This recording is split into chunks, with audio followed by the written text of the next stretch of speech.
All right, welcome to Rock Vegas, everybody. It's Glen Rockney. The Raiders beat the Chiefs 40-32 at Arrowhead, led by Derek Carr. I wasn't ready for this. I'm not gonna lie. I was not ready to do a victory podcast today. I'll be first one, hand up here, and I know I'm not alone. There's a lot of people that did not think there was even a 1% chance of this happening. Right? Josh Allen does a nice job against the Raiders last week. The defense looks lost, right? There's a lot of coverage breakdowns, a lot of fumbles, turnovers, penalties. You're thinking, no way. There's no way that the Raiders go into Arrowhead and win. I was prepared to do this podcast and say the Raiders are 2-3. You know, they battled with Kansas City a little bit, but the game got out of hand, right? I was expecting one of those games where it's, a 3-point game at the half, either direction. And then the Raiders just fall apart in the second half. And I'm thinking, okay, 2-3, tough schedule to start the season, 2 really good wins, 3 losses where they, had good moments. But I was gonna try to prop the Raiders up after being 2-3. I was gonna be like, look, man, I'm going into the bye, getting even healthier, and then some winnable games on the schedule coming up. But no, the Raiders looked at me and said, man, fuck off, Glenn.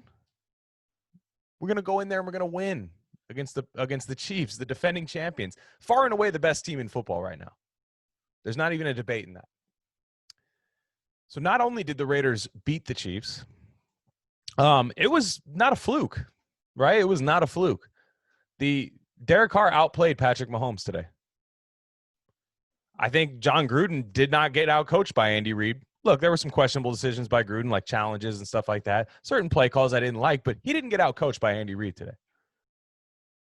The Raiders won at every level. Run game was better than the Chiefs. They threw the ball better than the Chiefs. Played better defense than the Chiefs. Had a better pass rush than the Chiefs. Covered better than the Chiefs. I mean, they played better.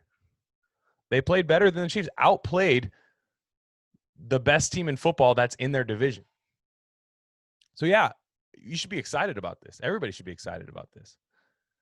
Chiefs fans can't even believe it. They're still talking about the play where Abram might have got there kind of early. What was that in the first half on Tyreek Hill on the deep ball? They can't believe it. Stunned. I'm stunned. Took me a while to get some thoughts together about this game, honestly. Like it was crazy. It was a wild ride. Even at the end when it kind of that missed extra point did seem like it was going to haunt them.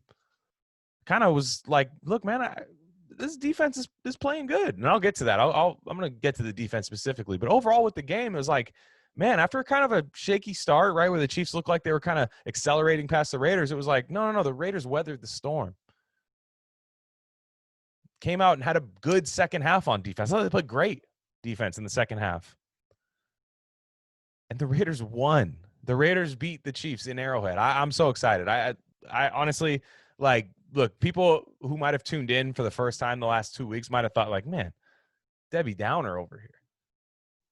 Look, when they play bad, right, especially with the defense and the way that it had been playing the last couple of weeks, when they play poorly, I'm on their ass.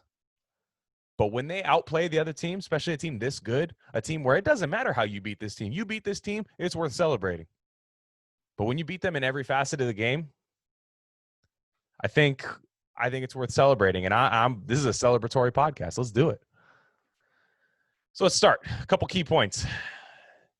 One big thing I saw in this game that I did not see against the Bills, I didn't see against the Patriots, was damage control, right? Right off the bat, Derek Carr throws an interception. Not right off the bat, but, first few possessions, Derek Carr throws a really, really bad interception. Targeting Darren Waller. Waller was open. Should have thrown it maybe a little bit earlier. I'm not exactly sure how that play was going to develop, but should have thrown it a little bit earlier. But then when he threw it, it was bad, and it was interception. I'm sorry. I can't imagine that one Raider fan in their head who's watched this team play at Arrowhead, especially with Derek Carr at the helm, who was not like, oh, shit, here it goes. Here it comes. Right? I was thinking the same thing. But next drive, right? He just throws an absolute dime to Nelson Agholor for the touchdown. Nelson Agholor has been great this year. With what he's been asked to do, the contract he's playing on, he's doing a great job this year. Worth keeping around. I think this is the offense for him. I think he, especially with Ruggs healthy And especially with and hopefully when Edwards gets back, Aguilar should be getting a lot of looks against teams that don't. A lot of teams don't have 4 DBs that can cover. So Aguilar will probably, the healthier the Raiders get, I think the more explosive and what's the word I'm looking for? The more diverse they can get with their offense, right? They have a lot of weapons they can go to. This wide receiver core is about to get even more fun when it gets healthier, right? But getting back to that point, right? There were these points in the game. There were 2 huge points in the game where I thought the Raiders could have buckled. Honestly, 3. One was after the Derek Carr interception. Derek Carr could have turtle shelled, man. He could have then started where everything becomes a turnover, where he gets sacked, where he starts really hopping around in the pocket, getting that happy feet, taking sacks, making more interceptions, fumbling, stuff like that. He didn't. He tightened up his game, and that's huge. It's something that's been maybe my biggest critique about him is when something goes wrong, when everything's not perfect, he kind of shells up, you know? That didn't happen today. In fact, I thought he played fantastic. Some people say the best game of his career, and I'd agree to an extent. I still think that the Tampa game in 2016 was like, wow, you know, like incredible. But you're playing against a team which Kansas City secondary is good. It's not the Kansas City secondary from last year or the year before. This is a good secondary. L'Jarius Sneed, Juan Thornhill, Tyrann Mathieu, right? Travarius Ward. There's good players in that secondary. Nobody's torched them yet this year. This is the first time they've been really torched. Okay, like they really handled it. They took it to that secondary, especially after that interception. It was almost like you started looking at like, man, did that interception kind of fire Carr up a little bit? He's been listening. He's been listening to the critiques. He obviously has. It doesn't matter, Josh, stuff like that. Look, that's corny to me unless you win, and he's winning. 3 big wins over. If the Saints win, if the Saints end up winning against the Chargers, which as Raider Nation we're all hoping for, right? If the Saints end up beating the Chargers, that's 3 wins over teams that are over 500 after week 5. So that's huge, right? These aren't just shitty wins like teams like last year really struggling to beat the Lions last year, you know, stuff like that. The way they played today is got to make you feel incredible if you were skeptical about the season. And to me, even after these last couple losses, and I apologize, I didn't do a preview episode. Work was kind of crazy this week. No excuse. I'll be better next time. But the way they played against the Bills and the Patriots, look, it wasn't great and it wasn't good enough to win, but they were just a couple mistakes away from either being really close in that game or even winning those games. And they didn't make those mistakes today, not late in the game at least, right? They got the mistakes out early.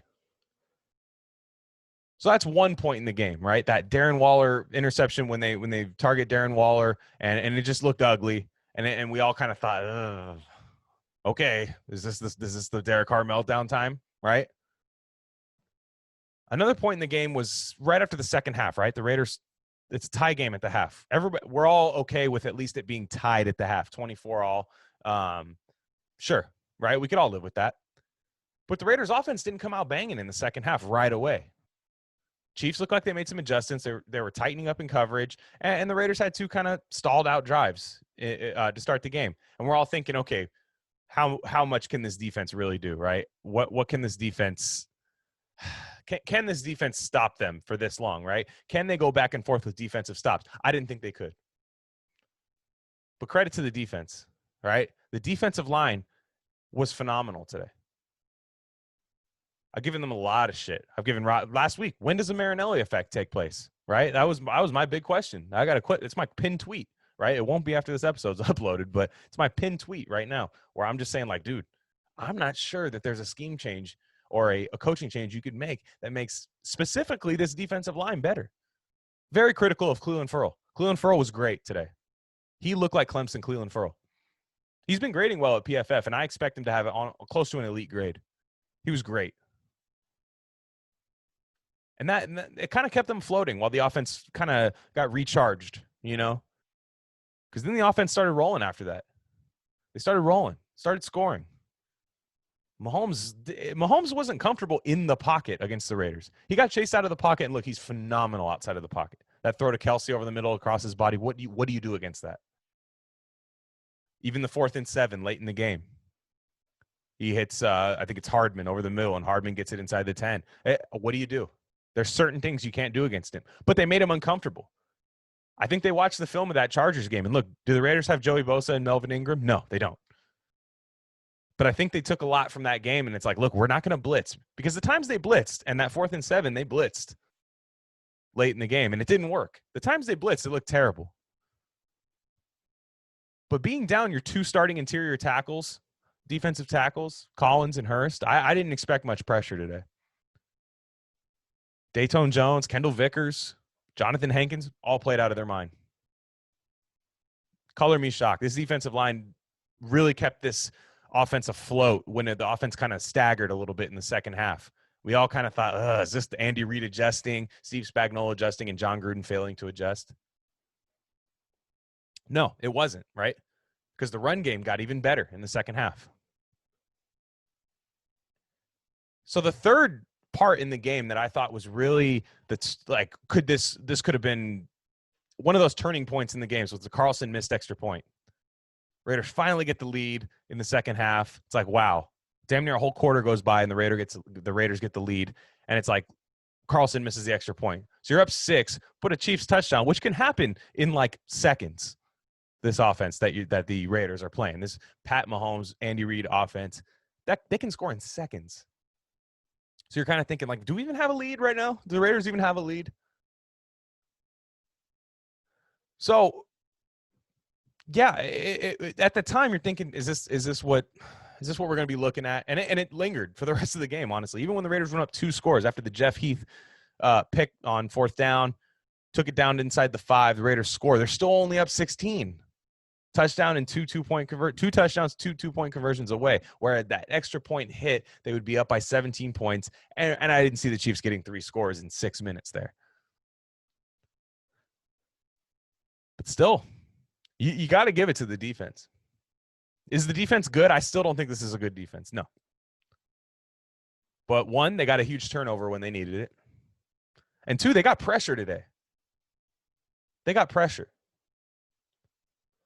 I thought up the middle, the pressure was great. I thought Max Crosby, the thing I love about him most is he doesn't give up. I still think he can be a little bit more polished as a rusher and getting there faster.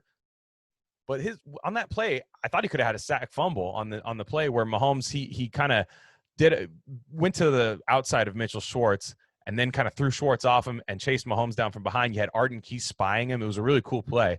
And then Crosby, I thought he was going to get a sack fumble. I still don't know how Pat Mahomes didn't put that ball on the ground. Insane. But this defensive line was fantastic. I thought the linebackers, look, Littleton lost against Kelsey in coverage a little bit, which that will happen. There are linebackers that lose to Travis Kelsey. It doesn't matter how good they are. But Littleton and Kwiatkowski was phenomenal today. Coverage. There was the run play. I believe it was a big 3rd down in the second half against the Chiefs where they tried to take, I think it was Tyreek Hill, got the jet sweep. And look, whenever you see Tyreek Hill on a jet sweep against the Raiders, you're like, that's an instant 20 yards, at least, maybe a touchdown. Kwiatkowski just throws his blocker out of the way, makes Tyreek Hill stumble, blows the play up. It's like that was what the Raiders were missing, right? He looks healthy now. I know he's still playing with the little piece on his shoulder and stuff, but he looks healthy now. And he looks like the big time signing for the Raiders.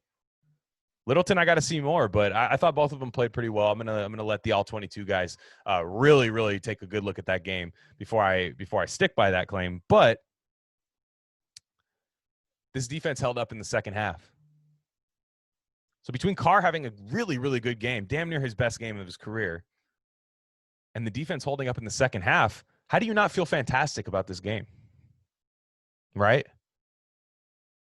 Another person that I criticize all the time is John Gruden.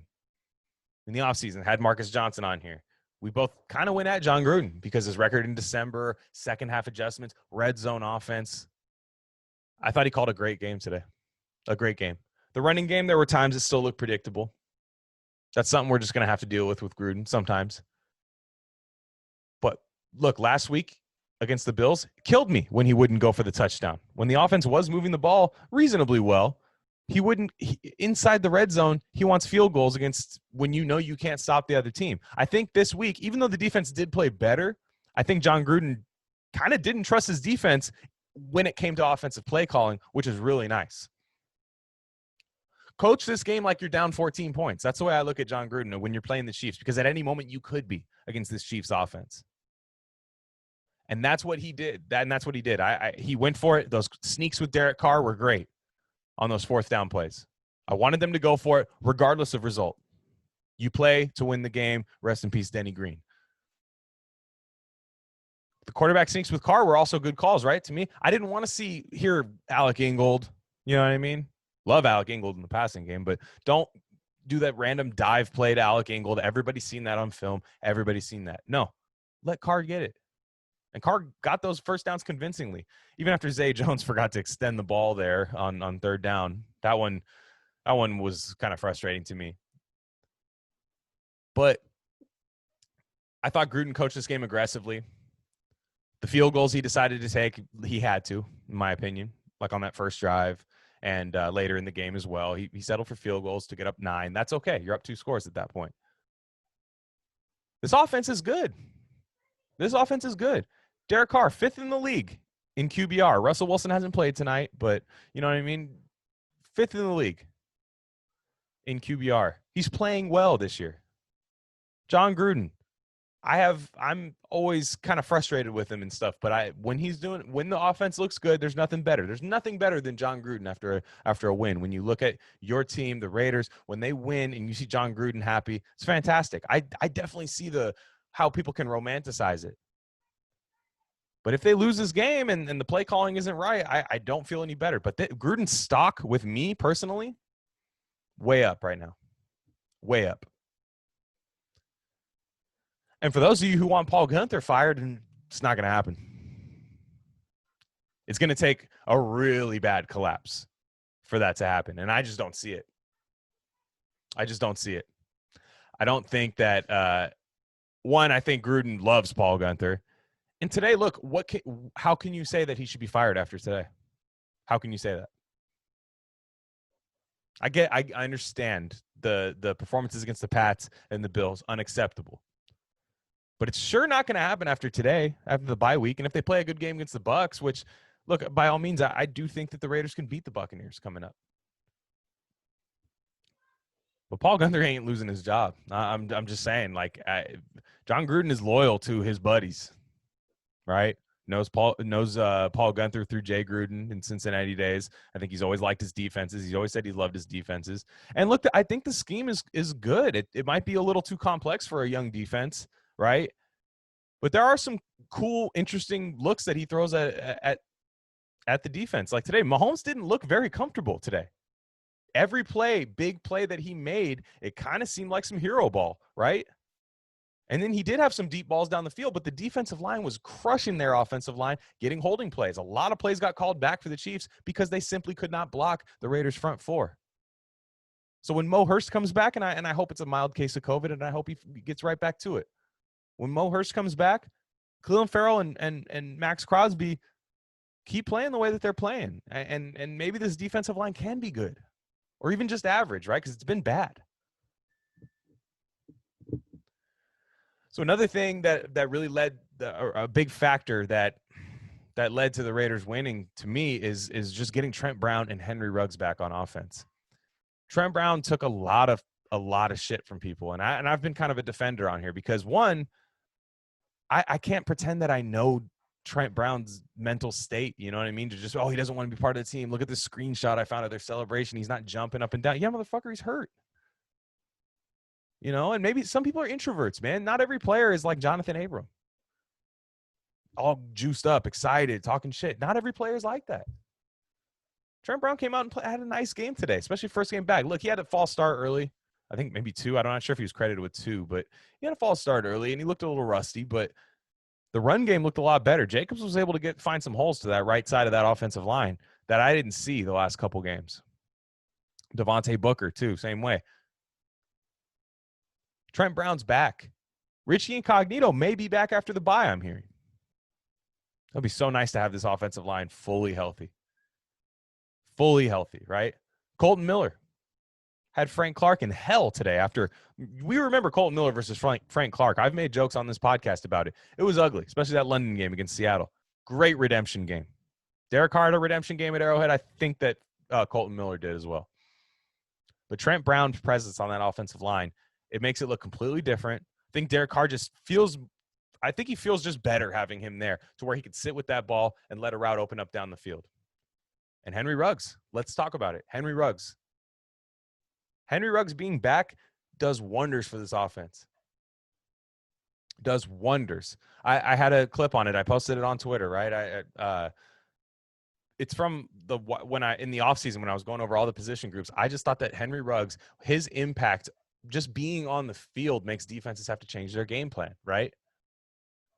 He has to. It has to do that. And you saw it today, man. It just looked a little bit easier to work the middle of the field. That third down play, it was third in a lot. It was third in double digits. I can't remember. And I think it was in the second half. And the Raiders' offense was sputtering just a little bit. And Renfrow finds a spot right open in the middle. I don't have the all-22, and I'm not an all-22 guy, but I got to think that Henry Ruggs' deep threat speed, along with Waller, these defenses can't cheat and cover Renfrow underneath. You can't double the checkdowns, right? The way Bill Belichick did, especially if Derek Carr has shown, and he just put a 60-minute clip on film of him throwing deep balls, throwing deep down the field. Henry Ruggs early, making the contested catch. Now, people could say that might have been, underthrown, and I actually might agree with that. But Henry Ruggs making that contested catch, that's great for the people who, I want Judy, I want Jefferson, I want Lamb, all that kind of stuff. I don't know, man. The Raiders are 3-0 since Henry Ruggs has been in there. He changes this offense. He has an impact on this offense. I don't know that those other wide receivers do. Maybe he's not, as far as an actual, when he's targeted, maybe he's not as good as those other guys. Maybe he might not ever be, but that speed is rare speed. He's probably a top 5 fastest guy in the NFL, especially a guy who starts on offense. Some guys are fast, right, but they only play special teams and stuff. But as far as starters in the offense, there's not 5 faster guys than Henry Ruggs.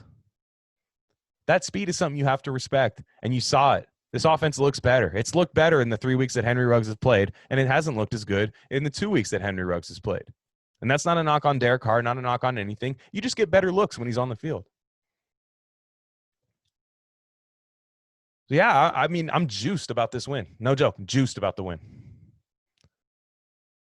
What you're looking at now is a 3-2 football team. Right? They're better than the Chargers, in my opinion. Way better than the Broncos, obviously.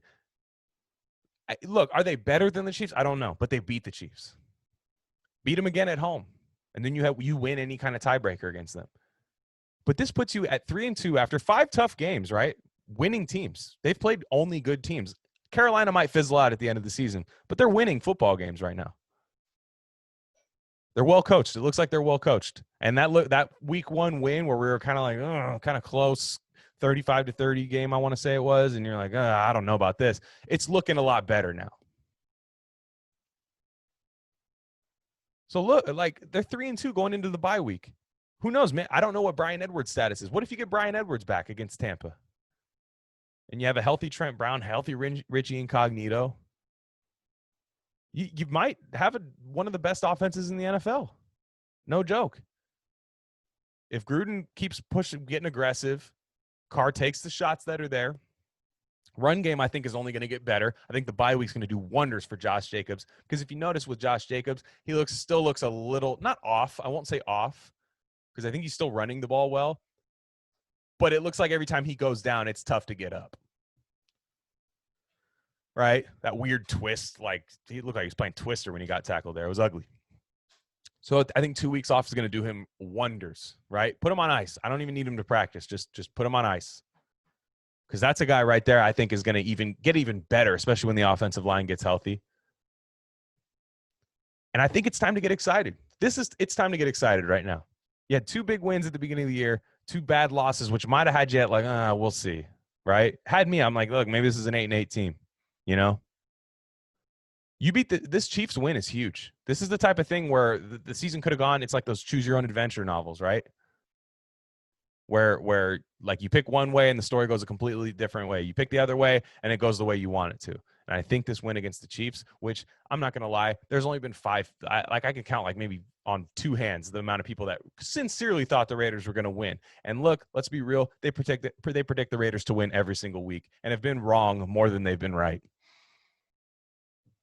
But today's their day, right? Today's the homer day. Derek Carr played really well. Raiders beat the Chiefs. Pat Mahomes didn't have that good of a game against the Raiders. So today is the Raider homer fan. You got to let them have their victory lap. You should enjoy it too. Don't engage in the Derek Carr debate. What did he do? What didn't he do that you didn't want him to do? He threw one pick, right? His first pick of the season, but his yards per attempt was incredible, super high. You know what I mean? At one point, like relatively deep into the game, like by the second quarter, he's averaging 21.4 yards an attempt. Like he was ripping the ball down the field. So if this wasn't good enough for you, then I don't know. I don't know what you were expecting, right? This was good enough for me. And I expect greatness for the rest of the year from him. The moment I don't see it from him, I'm on his ass. But he's playing really well through 5 games. Really well. Especially if he doesn't fumble. If he doesn't fumble, that was the one thing last week where I was like, dude, you just can't fumble the ball. Didn't fumble today. Also didn't get sacked today, I don't believe. So, yeah, you can nitpick some of his throws, put his throws under a microscope. That's fine. You want to do that, go ahead. But he played well. He played really well today. Like, great, I would even say. So, Raider Nation, you are the fan of a 3-2 football team with wins over Carolina, New Orleans, and Kansas City, right? 3 at the moment. Those are 3 really good teams. You're in second place in the AFC West, which isn't a pushover division, in my opinion. It's not the greatest division, but it's not a pushover. There's a lot of winnable games on the schedule, but the Raiders coming off a bye, playing Tampa at Allegiant Stadium, you should feel good about this game. It's a game they can win. Watch that Chicago film. Watch how they got after Brady. Look, I understand they have a guy that the Raiders used to have on Chicago, Khalil Mack. You don't have that on this team. But you should be able to get some pressure. Build off this. This young defensive line needs to build off this. And they should celebrate this win too, because it's a huge win. It's a monkey off the back, man. I'm interested to see where Derek Carr goes after this, because this got to do wonders. I watched his presser, man. The guy was smiling. Kid on Christmas. Looked great. Is this what he rides for the rest of the year? I don't think he gets complacent off it. I think he starts to realize, look, man, I'm a confident guy, but even I was a little like, Arrowhead, man. Like he said, he had a lot of long walks down that tunnel, bad walks after really bad performances, and it's just nice to see him happy after a game at Arrowhead. I'm not sure. I was watching a clip from my episode with Marcus Johnson, the season preview, where we were kind of laughing, like we're like, I don't know if he's ever going to play well at Arrowhead, even though we both had kind of a positive outlook on the Raiders' offense for the season. We just thought, man, it just won't happen at Arrowhead. Try to beat him at home. Now you can sweep him. So yeah, look, that's all I got today. I had a couple beers, you know what I mean? So I apologize if I sounded a little sloppy. But just before I go, Henry Ruggs, Trent Brown, getting them back was huge, right? Henry Ruggs allows you to play kind of a spread, right? Look at the way, a lot of you guys are Lakers fans, I understand, but look at the way the Warriors play, right? And the way the NBA has moved now, where it's like you don't want the big clunky guy out there, you know what I mean? Kind of clogging up everything out there. You want the speed on the outside because it opens up the middle of the field, right? You want to spread everything out. Henry Ruggs being back, Trent Brown being back, felt great, right? I called that Henry Ruggs would get his first career touchdown today. And I was like, okay, but might be in a loss, but that'll be like a silver lining on the thing. Nah. I also said the Chiefs wouldn't use their punter today. I said he should be inactive. Roast me. It's fine. That's not my profile picture, by the way. These people keep like blowing up the profile picture. Look at the pin tweet. Come on, do some research. It is hilarious, though. I'll let you make the mistake every single time. But yeah, Raider Nation, 3-2 after 5 weeks, going into the bye after a big win. Get healthy. Back home against Tampa. It feels great. None of us saw a better start to the season than this. A lot of us thought 1-5, right, going into the bye. 3-2. One of the wins being at KC. So that's it for me. I'm Glen Rockney. You can follow me on Twitter at Glen Rockney. Podcast is called Rock Vegas. It's part of the Rare Candy Podcast Network. I have 2 podcasts on there. So that one of them is the Rare Candy Podcast with my friend Crypto Sai. We cover a lot of election stuff, politics, social commentary, stuff like that. It's a very fun podcast that we do. So please give that a go sometime if that's up your alley. And again, subscribe here, Rock Vegas. Leave me a review on iTunes. Even if you hate me, that's fine. It could be negative. Subscribe, retweet, you know what I mean? Just things like that. The more attention it gets, the more accountable I feel to do these episodes. And I apologize for not doing the preview episode. Definitely some crazy stuff happening at work and stuff like that. But I will do an episode if I'm physically able to be in front of this computer. You will get 2 episodes a week. So again, thanks everybody for listening. It's definitely great and humbling to know that people actually listen, you know? So again, this is Rock Vegas. I'm Glen Rockney. Raider Nation, drink responsibly, don't drive, but get hammered. Fuck it. Let's go. All right.